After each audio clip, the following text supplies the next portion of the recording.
यार मुझे एक बात बताओ, एक और मेरा क्लिप है जो एक माह पहले मैंने बात की थी, उसमें मैंने बड़े वाज़े तौर पे बताया था कि कहाँ से ये इनको फीड किया जा रहा है, इनके हैंडलर कौन है, तो वो भी दिखा दें ज़रा। वो सेठी साहब वो किसी मजबूरी की वजह से हम नहीं चला पाए। आपको मतलब? पता है मैनेजमेंट के कुछ इश्यूज होते हैं, तो वो उसकी बिना पे हम नहीं चला पाए। अलबत्ता वो मेरी नज़र से गुजरा था, वो क्लिप मैंने देखा था। क्या मतलब आपने चलाया ही नहीं वो क्लिप? बस आपको पता है कि कुछ इश्यूज होते हैं, फ़ोन शोन आ यार जाते ये हैं। क्या बात हुई, मतलब है कि अगर फिर मेरी चीज़ें आप लोगों ने सेंसर कर देनी है, मेरा ये नहीं मतलब कि तुम कर रही हो, मगर मतलब है कि अगर मैनेजमेंट ने मतलब फिर फ़ायदा क्या हुआ इतनी बातें करने का, इस शो का फ़ायदा क्या हुआ अगर सेंसरशिप इतनी हो जानी है। और बाय द वे कोई ऐसी मैंने बात नहीं की थी और लोगों को भी इस बात का एहसास है। आज आपने ये बात मेरी चला दी जो वाज़े तौर पे एक माह पहले की थी, वो नहीं चलाई, तो व्हाट्स गोइंग ऑन, ये क्या मजाक बनाया हुआ है? सेठी साहब आपको पता इसीलिए है लोग फ़ोन मुझे शोन आ पूछते हैं जाते कि जी हैं तो मसले आप हो तो जाते हैं। और जो चिड़िया की खबर आप हमें नहीं देते और इस किस्म भी लोग चिड़िया की खबरें आप लोग काट देते हैं। यार ये क्या हुआ? आप भी तो हाथ वाला रखा करें ना सेठी साहब, बैठ जाएं बैठ जाएं। यार ये क्या आप है? हाथ वाला रखा करें, थोड़ा सा हाथ वाला रखा करें, ताकि जो है वो हमें मैनेजमेंट की तरफ से इश्यूज ना आए। नहीं यार, दिस इज रिडिकुलस। ज़रा आप खुद ही कहते हैं कि आपको प्रैक्टिकल अप्रोच रखनी चाहिए, प्रैग्मेटिक रखनी चाहिए अगर आप ट्रू जर्नलिस्ट हैं। तो मैनेजमेंट के साथ हो, मेरे साथ हो? मैं आपके साथ हूँ, लेकिन ये आपकी सिखाई हुई बात है। यार इट्स वेरी फ्रस्ट्रेटिंग। दिल आप भी करता है कहते हैं मैं ला के प्रैक्टिकल वो अप्रोच मारा के है। साथ जो है। आप बैठ जाएं पानी पिएं। पानी पियो। अब ये ना काटना, नहीं बिल्कुल एटलीस्ट नहीं मेरी काटूंगी। प्रोटेस्ट तो जानी चाहिए। मैं पूरी लोग कोशिश मुझे करूंगी, कहते इसकी हैं जिम्मेदारी कि मैं लेती हूँ। मजा नहीं आया, चिड़िया की खबर नहीं दी थी, मैं तो दे के थक जाना। इसकी जिम्मेदारी मैं लेती हूँ, ये बिल्कुल नहीं कटेगा। मैनेजमेंट से जो है वो मेरी मैं पूरी बहस करूंगी, मैं उनको समझाऊंगी कि ये मामला जो है वो चिड़िया की खबर है, तो इसको तो जाना चाहिए ना ऑन एयर। तो सेठी साहब ठहर जाओ जरा, मैं ठंडा हो जाऊँ। तो बिल्कुल और पी लें पानी। बड़ी ज्यादती है यार। एनीवे मैंने उस एक माह पहले मैंने बताया था और मैंने कहा था कि हैंडलर्स होते हैं, खान साहब के लेवल का हैंडलर जो है वो फिर कुछ पत्ते तो लगे होंगे ना उसके, वो ब्रिगेडियर सेक्रेटरी तो नहीं होगा ना। और इस पर कुछ छुपी हुई बात तो है नहीं कि जनरल फैज़ के बड़े तल्लकात हैं खान साहब के साथ। General Faiz is a good general, he was a great ISI chief, मगर बड़े कंट्रोवर्शियल हो चुके थे। खान साहब के साथ मेरा ख्याल है अभी भी राब्ते में होंगे वो, और होना भी चाहिए अगर उनकी कुछ हमदर्दियाँ हैं तो, कोई ऐसी बात नहीं है। मगर बात यह है कि अब खान साहब ने ये बात तस्लीम कर ली है कि मुझे तो इंटेलिजेंस एजेंसियों से पता चला था। तो यही हम कह रहे थे कि इंटेलिजेंस एजेंसियों से पता चला था, तो आजकल की इंटेलिजेंस एजेंसी से तो कोई खान साहब को इन्फॉर्मेशन नहीं दे रहा ना, तो कल की इंटेलिजेंस एजेंसी से खान साहब को हैंडलिंग हो रही है ना। तो ज़ाहिर हो गया अब कि किसने खान साहब को बताया था कि शायद ऐसी कोई चीज़ हो, या गलत फहमी से, या मतलब गलत बयानी हुई, या प्रोवोकेशन हुई, या जिसे कहते हैं बहरहाल मैं और ना ही करूँ, आप फिर काट देंगे। तो बात यह है कि यह ऐसे ही होता है जब एक सदर या एक प्राइम मिनिस्टर किसी को अपॉइंट करता है तो हमदर्दियाँ रह जाती हैं।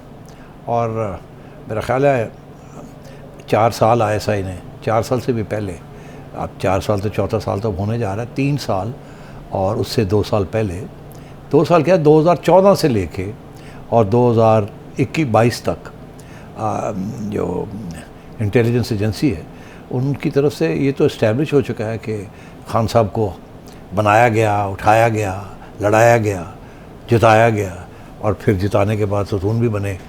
तो ये तो अब छुपी हुई बात तो नहीं है, तो तारीख़ का हिस्सा बन चुकी है।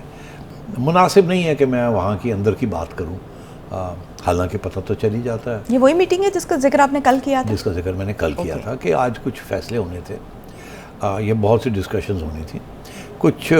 कुछ तो रूटीन मैटर्स होते हैं जो कि हर महीने कोर कमांडर्स कॉन्फ्रेंस होती है, उसके अंदर टेकअप किए जाते हैं, which have to do internal military matters. मगर फिर साइडलाइंस के ऊपर कभी कभी आउटसाइड दी एजेंडा पता होता है कि एजेंडे के अंदर ये आइटम है, लिखा नहीं हुआ मगर कुछ बातें और भी होंगी। तो मेरा ख्याल है कि कुछ बातें और भी हुई हैं या होनी थी। मैं ऐसे ही कहूँगा ना कि अगर मैंने कहा मुझे पता है क्या, तो पूछने आ जाएंगे कि आपको कैसे पता, चलो ना ज़रा थोड़े नाल तो 2 हाथ हो जाओ। तो मेरा तो गैस वर्क ही है ना, मुझे क्या पता क्या हुआ है वहाँ। तो बहरहाल गैस वर्क तो हो सकता है। तो गैस वर्क यही है कि वहाँ कुछ लोग ये समझते हैं कि ये खान साहब जो है ये बहुत डिस्टेबलाइज़ कर रहे हैं, नुकसान मुल्क का बहुत हो रहा है, तो या तो कोई रास्ता ढूंढें इनको शट अप कॉल देने का, नहीं तो फिर कोई अकोमोडेशन की को बात करें, बिकॉज़ ये हमें भी बड़ा नुकसान हो रहा है, मुल्क का भी बड़ा नुकसान हो रहा है, दुनिया भी देख रही है, मजाक है। हमने जो हमें पैसे वैसे मिलने हैं वो भी रुके हुए हैं क्योंकि स्टेबिलिटी आए। तो कुछ लोग वहाँ ऐसी बातें भी कर सकते हैं और की होंगी कि जी कोई रास्ता ढूंढे। कुछ लोगों ने कहा होगा हाँ हमें पता है क्या रास्ता है, जाहिर है वो होते हैं ना कहने वाले के जी की गल है, मसला ही कोई नहीं, टेक ओवर करो, अल्लाह खैर सलाह देखी जाएगी, और स्टेबिलिटी लेके आए, रियासत खतरे में अभी है। तो सेठी साहब कुछ जमहूरियत पसंद भी ये कह रहे हैं कि कंट्रोल करें, बड़ा ख़तरनाक काम होने वाला है, 500-5,000 की तरफ ना देखें, जो 5 लाख का नुकसान हो सकता है लोगों का, ये भी हो सकता है। और ये भी कह रहे हैं कि जो वर्स्ट फॉर्म ऑफ कंट्रोल है वो उस अनारकी से बेहतर है। अच्छा, तो आपने बात कर दी कि एक पब्लिक ओपिनियन में भी ये कि है कि जी टेक ओवर करें, आप अनारकी को रोकें और डिस्टेबलाइजेशन ना होने दें। तो अच्छा, बड़ी इंटरेस्टिंग बात है, ये कौन से लोग हैं जो ये कहते हैं टेक ओवर करें? देखिए, टेक ओवर वाले तो वही होते हैं जो ना इस सियासी जमात के साथ हों, ना उस सियासी जमात के साथ हों, इस्टेब्लिशमेंट के साथ हों। इस मुल्क में कारोबारी लोग जो हैं वो हमेशा इस्टेब्लिशमेंट के साथ होते हैं, बिजनेस कम्युनिटी जो है, क्योंकि उन्हें स्टेबिलिटी चाहिए, उन्हें प्रॉफिट चाहिए, उनमें कोई इंटरेस्ट नहीं है किसको वोट डालना है, किसको वोट नहीं डालना। वो ठीक है, डालना तो होता ही है, डाल देंगे जाके, मगर सबसे ज़्यादा उनको ये है कि कारोबार चले।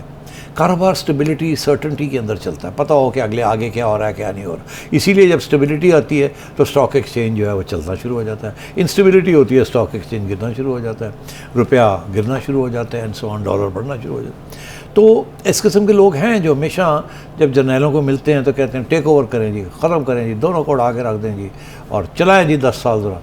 सियासी पार्टियों में भी कुछ ऐसे लोग और सियासी पार्टियों में भी कुछ ऐसे होते हैं जो समझते हैं कि कुछ हम शायद जो अगले रिजीम आनी है हमें भी उस पर बर्थ मिल जाए, कोई मिनिस्टर शिस्टर बन जाए।